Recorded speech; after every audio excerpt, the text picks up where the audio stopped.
John Wycliffe స్థానిక భాషలోకి Bible తర్జుమా చేయాలి, సామాన్య ప్రజల చేతుల్లో బైబిల్ ఉంచాలి అని గట్టిగా నమ్మాడు, గళమెత్తాడు.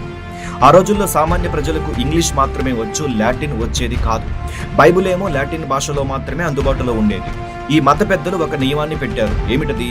బైబిల్ లాటిన్ భాషలోనే ఉండాలి, అది సామాన్యమైన ఇంగ్లీష్ భాషలోకి తర్జుమా చేయకూడదు, ఎవరైనా తర్జుమా చేస్తే శిక్షిస్తాము అని ఒక నియమాన్ని పెట్టారు.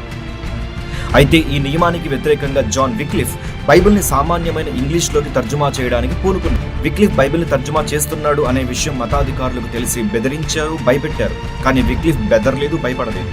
తర్జుమా చేస్తున్న కారణంగా విక్లిఫ్ దేశ బహిష్కరణకు గురయ్యాడు. అయినప్పటికీ పట్టు వదలకుండా కొంతమంది పండితుల సహాయంతో బైబిల్ని ఇంగ్లీష్ భాషలోకి తర్జుమా చేసి ముగించాడు. తర్జుమా పూర్తయినప్పటికీ కాపీస్ని సిద్ధపరచడానికి చాలా సమయం పట్టేది. కారణం, ఆ రోజుల్లో అచ్చు యంత్రం, ప్రింటింగ్ మెషిన్ అందుబాటులో లేదు.